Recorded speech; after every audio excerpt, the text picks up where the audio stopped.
Mabuhay, aloha. My name is Jürgen Steinmetz, joining you from eTurbo News and the Breaking News Show, this time from Manila, Philippines, and from College Station, Texas. It's a beautiful day here in the Philippines today, nice and sunny and very warm. And Peter, how's everything in College Station? Well, it's a beautiful night here in College Station. We have dark skies, which is very typical of the night, but we do have a pretty moon, and we had a beautiful day, and we're expecting a nice, warm, and pretty day tomorrow with blue skies and nice white puffy clouds that'll be floating in the sky, which will make the place look even prettier. So I'm expecting we're going to have a nice night, and we're going to have an even better day tomorrow. It looks like here in the Philippines, everyone is getting ready for the upcoming election. There's a lot of campaigning, a lot of colorful T-shirts, telling people where you stand politically. But I also see a lot of guys with machine guns running around here in front of my hotel, what makes it a little bit scary. But it looks like it's everything around looks kind of peaceful. So let's hope it stays like this. Well, of course, the way things look and the way things are often very different. There's lots going on in the world, though. Certainly today in the United States, we did have some bad news for our economy. The economy shrunk. Instead of growing, it actually decreased. And when you compare that with the major inflation rate, which is taking place in this country and in Europe, that's got to have bad news for the tourism industry, because people don't spend a lot of money on tourism if they're afraid that they're going to need the money for food or for transportation or for basics. And one of the, I think, issues the tourism industry is going to have to face is the fact that we are seeing more and more the potential shrinking of the middle class. And the middle class is really the heart of tourism. So if the cost of, especially of diesel fuel, continues to rise, you're going to see people really needing to spend a lot more money on their basic food and air conditioning in the summer or in the winter. Of course, we saw also in Europe and Germany now back down because the Russians decided to cut off oil to Poland and to Bulgaria, two countries which don't have major pipelines. But this has really scared the Germans radically. And the Germans are really afraid that if the Russians cut off oil to them, this could cause a major summer crisis all across Europe as far as vacations, travel. And of course, people are they need energy. Without energy, you're stuck. You can't move anyplace. So these are going to be real challenges. This could be really the summer of discontent.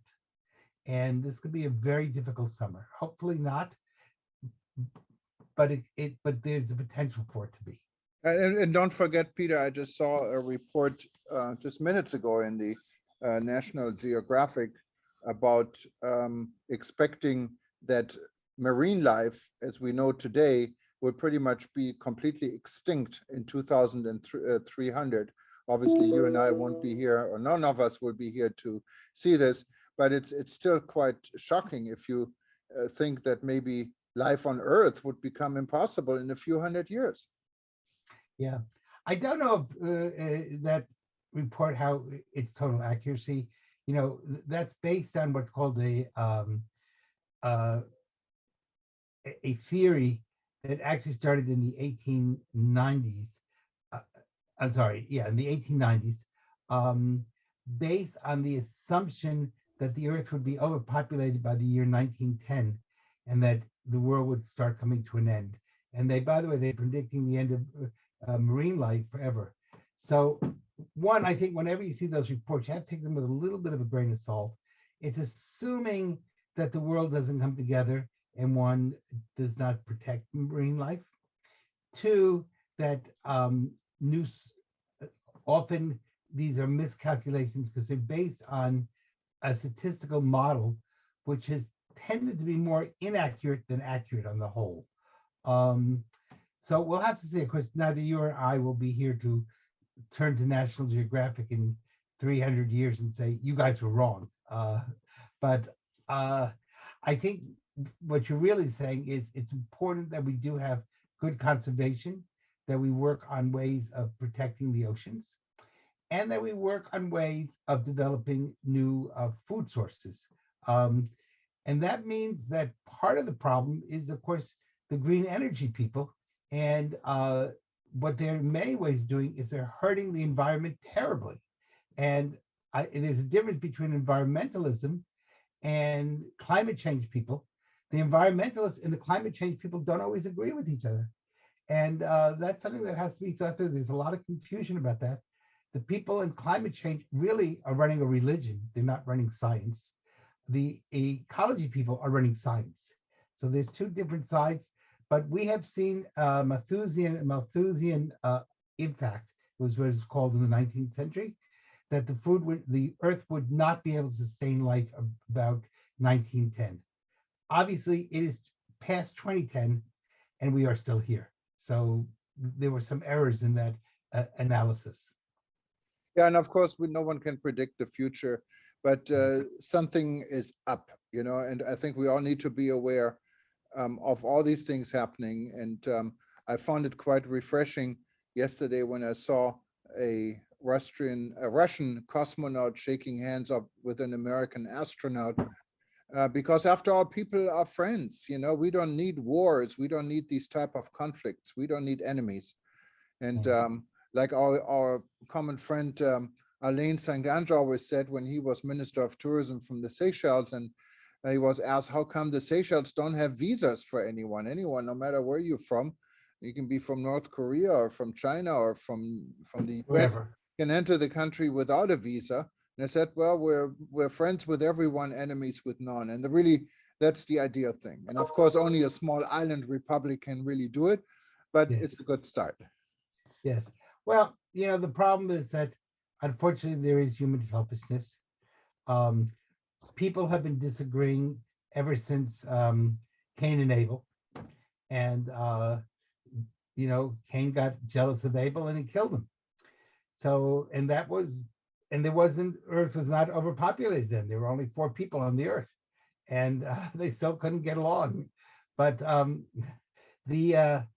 think the real issue is, can we begin to think through methodologies that allow for growth, but at the same time allow for ecological protecting of the planet? And that means not doing things that are stupid, doing things that are wise, smart, and are phased in a way that you don't create social unrest and social disasters. And that takes a lot of courage and a lot of thinking.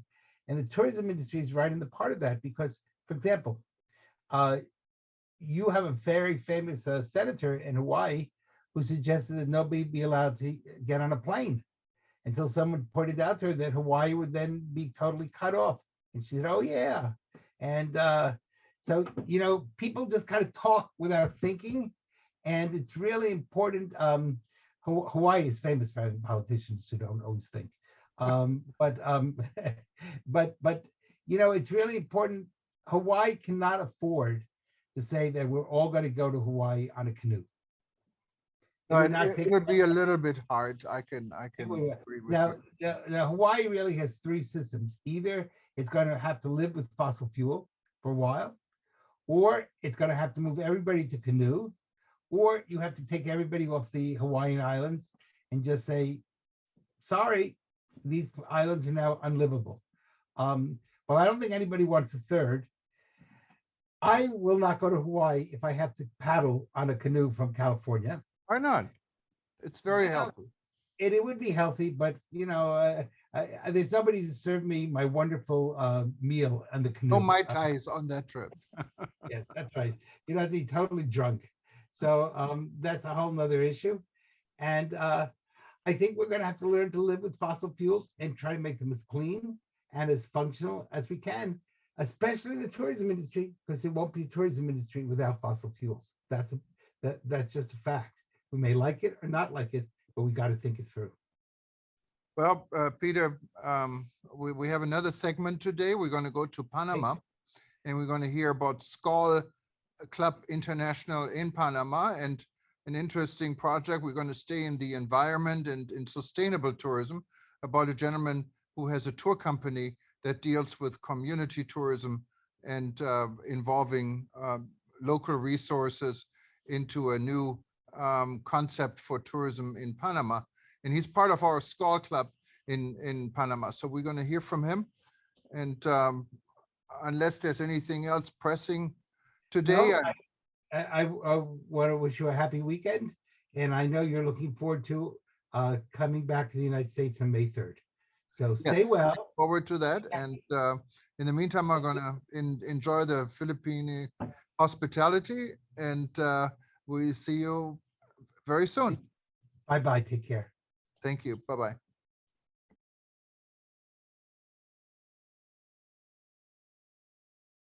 Hello and good afternoon. Today, we have a very special guest from Panama, Mr. Roberto Baca. And Roberto is involved in an organization. I'm also involved. It's called International. And of course, most of you that are in the travel and tourism industry know SKAL. And we're going to do a lot more about SKAL in the next, this year, because we want everyone to know how great of an organization SKAL is and how timely it is. It's because it's about doing business among friends. SKAL has been around for how many years now, Roberto? Is it not 86 years, actually, yeah, 1934. Yeah. 86 years, and it started in France and in Sweden, I believe. That's correct. With a group of people coming together, traveling and having a good time, and it now expanded in clubs. It's kind of, if you look at a Rotary club, it's kind of a similar concept, and it's global, and especially now in the times of crisis and conflicts. SKAL is playing a very important role to keep the peace part of the travel and tourism industry together. So we're very happy to have Roberto with us. He's actually joining us from Panama. And most of you probably know where Panama is. It's in Central America. It's actually very accessible for those that live in the United States, and also in Europe. You have TACA Airline, I believe it's Copa Airlines. Copa Airlines, okay. But it's part of the Star Alliance, and it's a really amazing place to visit. I had the privilege of visiting Panama one time. A lot of culture, a lot of history. Everyone knows the Panama Canal. But Roberto, tell us a little bit more about SKAL, Panama, and what you're doing. Well, we're pretty much, just following what our president in SKAL International has said that we should do, right? It has the number of new members is one of our goals. And we've been able to actually enhance from 39 we used to have to 47. That's 25% of the new members we have in our membership. And also, well, yes, we are pretty much restructuring our ways of governance in such a way that we have been able to make some promotional changes dealing with social networks.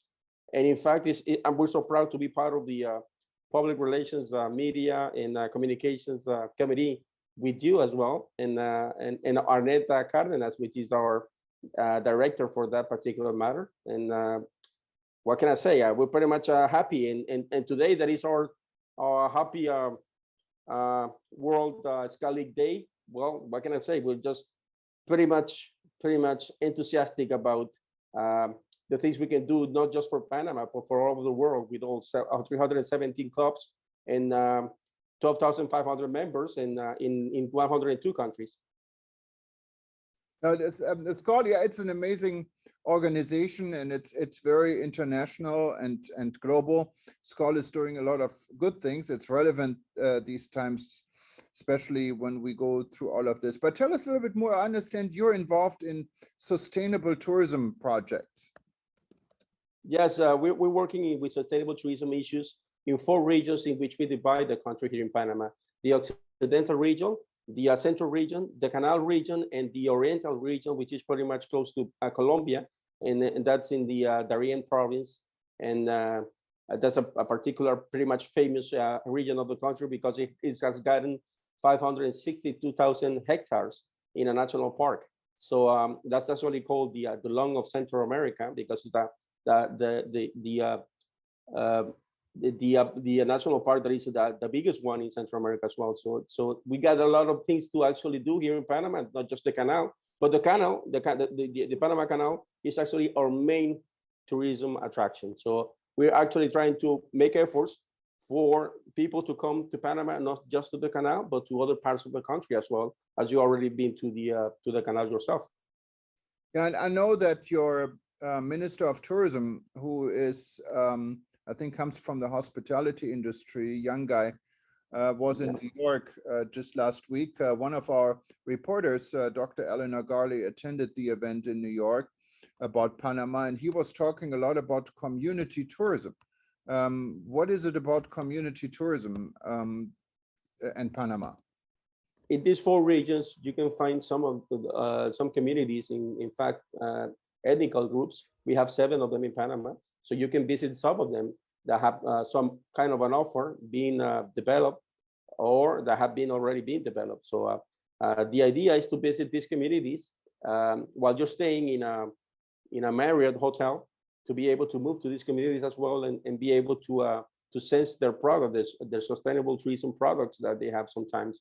So the effort right now is actually to try and use what exists, not to make new products, but to try to visit the hotels we have all over these 4 regions, and to be able to move to these communities as well, and do some activities with them as well. So that's pretty much the idea of moving around Panama, and not just the canal region, which is pretty much what used to be visited before as well. So if you have the hotels in the canal area, you're able to move to any of the other regions in which they are, which we have some other hotels as well. That's the main idea. Now, when you move to the other region, I know there was some, at least on our editor was quite surprised. They say you can take public transportation, and others say public transportation is really not advisable from the security standpoint, but also from the infrastructure. That means community tourism is about public transportation, or how does this work? I mean, you could use public transportation. It's not that insecure as well, but if you have the money to actually rent a car, you can use a car to move yourself from one place to another, or in other ways, you can use also a tour operator or a travel agency that can move you around and show you these communities as well. So it's not necessary to actually take public transportation, but if you have to use it, we have really good public transportation with air conditioning units, and also specialized tourism services, transportations that can take the tourists from one place to another. Sure. Now, how you say use in sustainable tourism, you want community tourism. How is the community benefiting from these activities? They actually get to have some income, which from an economical point of view is really important, but also they conserve nature, and as well they are showing us their culture, and that gives them a value of the nature that they have, so that they can take care of that, and also take care of their own culture as well, and not experience these transculturational issues that can actually change the way of living and being as well. So it's pretty much about that. And when we talk about sustainability, it's actually being able to manage sustainability in these communities in such a way that we can have people actually looking out towards conservation of the nature, and also conservation of the culture as well. So that's pretty much what the idea is about. Also, transformation in terms of sustainability also includes carbon neutral actions as well. So if you travel, you can actually do certain activities that can actually try to erase the carbon dioxide that you may do during your traveling. I mean, for instance, if you have certain activities which include reforesting areas or forests, well, that could actually help. And that's the kind of thing that not just in Panama, but also Costa Rica and other countries surrounding Panama are doing as well.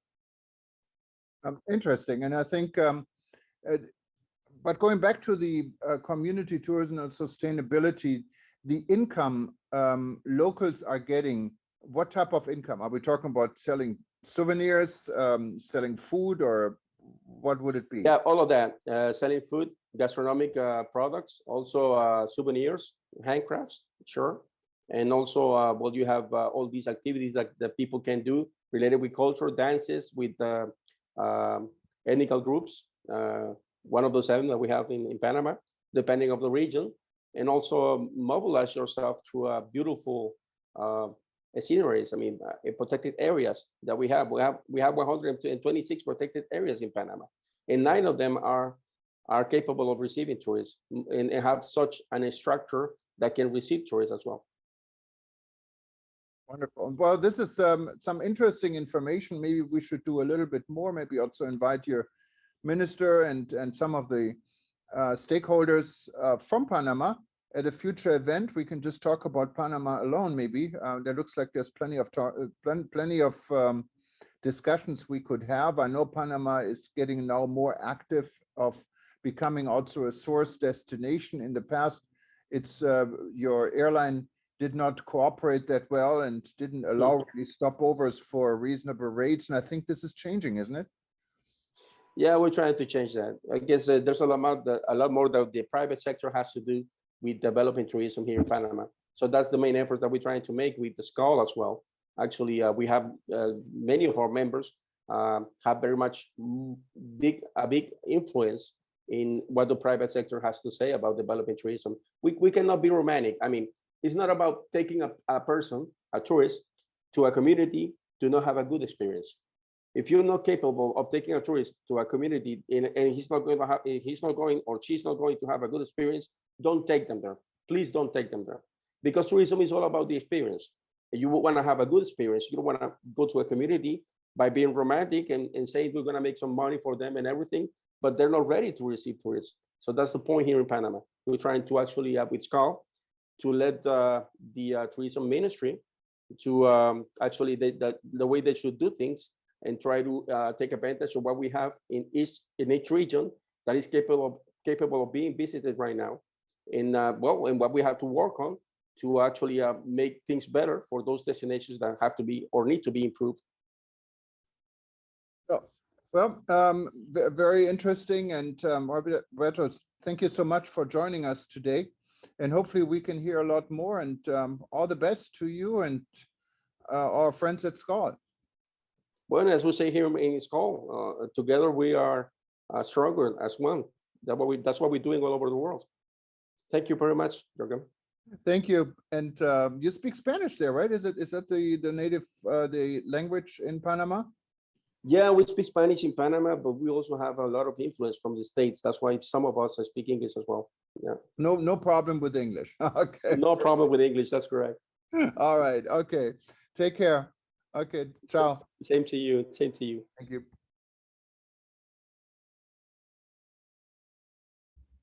From SKAL, Panama, we're now going to Canada. And I forgot to mention, anyone who wanted to know a little bit more about SKAL, you can find SKAL on the website. Just go to skal.org. It's spelled SKAL.org. You can also, when you're at eTurbo News, click on our partner page, and you also find this blue logo from SKAL, and you can search and you find many articles about SKAL and what they're doing. It's a wonderful organization. I'm very proud to belong to it. And today we're also going to speak, and he's standing by, to Dennis Smith. He is in Winnipeg in Canada. Fantastic city. Anyone of you haven't traveled to Winnipeg, it's the place to go if you like human rights, because there's a human rights museum I visited before, what is quite amazing. And it's if you really like wide open spaces, that's the place to go. And Dennis Smith is the executive director, I believe, for SKAL Canada. Welcome, Dennis. Well, good morning from Canada. Tell us a little bit more about you, about SKAL in Canada, and how's everything going? Well, it's been certainly a challenging last couple of years, but we have a very, very strong core of people in Canada that have been very involved with SKAL. Personally, I've been involved for about 15 years, and I've had the opportunity to travel to about 10 North American conferences, as well as about 6 international conferences. And it's a fantastic organization to make connections worldwide on a business-to-business basis, as well as just social connection. So it's been very, very rewarding for myself personally. And SKAL, how many SKAL clubs do you have? Because SKAL is built on local clubs. It's really a global organization, but with a strong local flair, because every SKAL club kind of works almost independent under one global roof, right?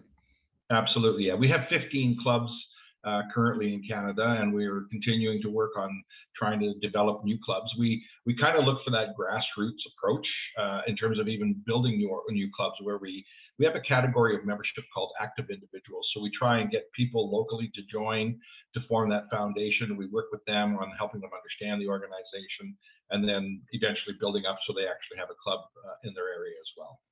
And I know you guys have been really active. I remember the cruise I went on. It was a SKAL annual conference.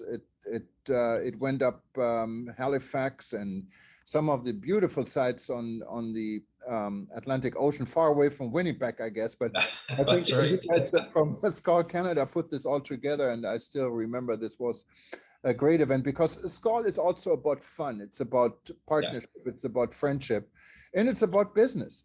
And so what are your goals for this year? We're all coming out of a pandemic right now and trying to get back to normal.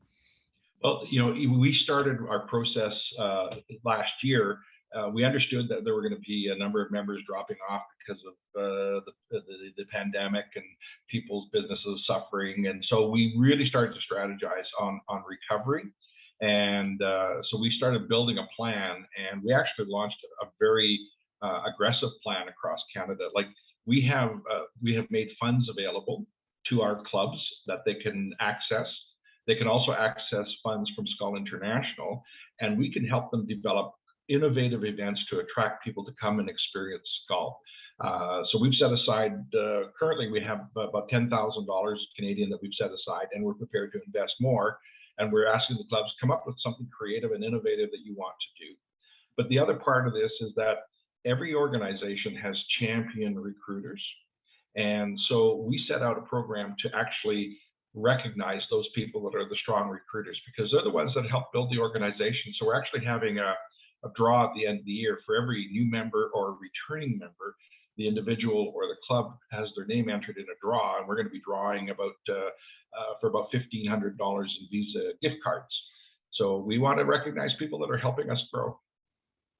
And you're talking about a little bit young SKAL, and young SKAL, it's really the future. Young people are the future of anything, and also the future of SKAL, right? Because sometimes SKAL has this image of being a club of very seasoned people, because in the past only CEOs, I believe, were able to join the club, and that has all changed a little bit, didn't it? Absolutely. Your word "seasoned" is certainly a good one to use. I belong to that club now, so what can I say? Don't we all? But that is the challenge of the organization. It does reach the more senior upper management and senior management levels. So by default, you're going to have more mature people.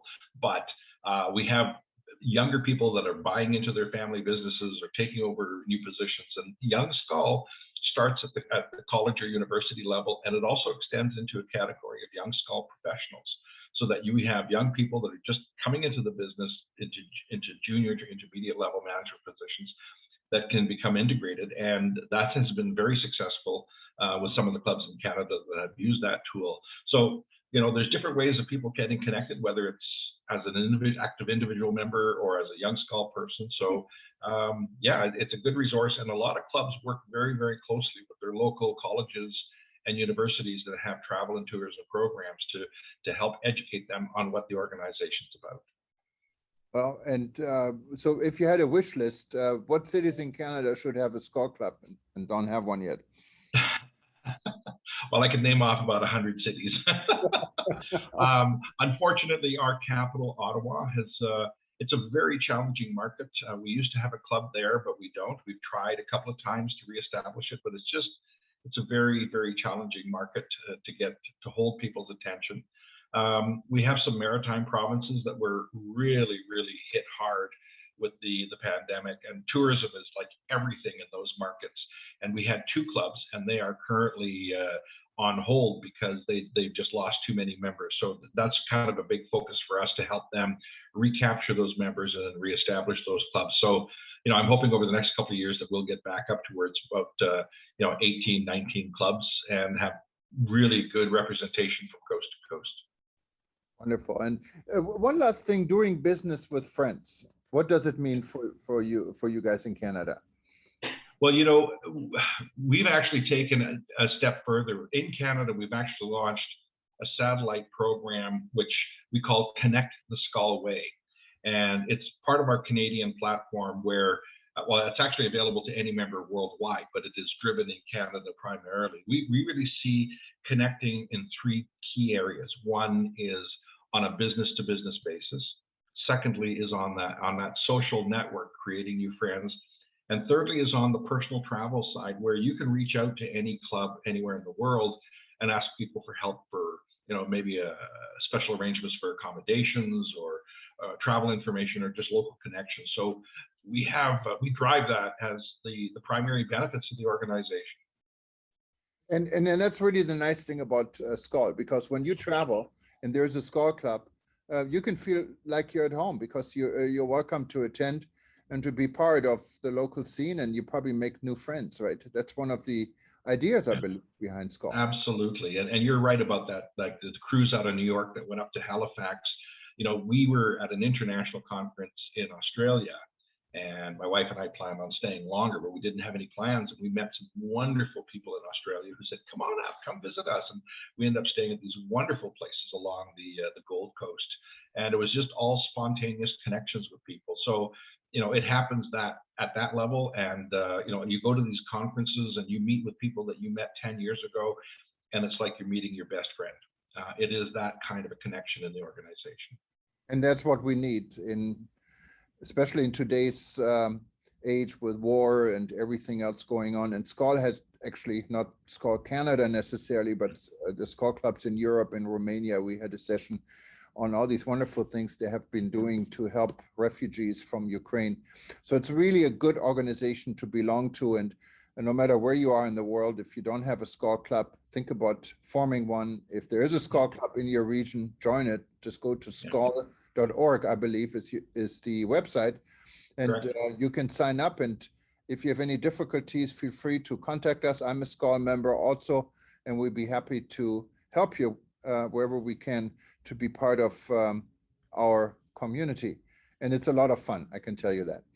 Well, Dennis, thank you very much for joining us. And for everyone else, please stay tuned. We're going to go to Manila, Philippines. And today was the start of the Coffee Festival 2022. What's also a lot of fun. We have just some short scenes from the opening today. And after this, we're going to say goodbye. Aloha, mabuhay. I'm in the Philippines right now. And bonjour. I guess in Winnipeg, they speak English for most part. Good night. Goodbye. And if you wanted to see any of our events, anytime, go to breakingnewsshow.com. It's linked from all our websites. You can watch us again. And this will be repeated over the weekend. So just stay tuned, or if you're on any of our website and you feel like watching us and you don't see the live stream, just click on it anyway. It's going to start over and you can see us again. And also for everyone, have a wonderful weekend. Stay safe, and hopefully the world remains as peaceful as possible. Thank you very much, and see you soon. Aloha.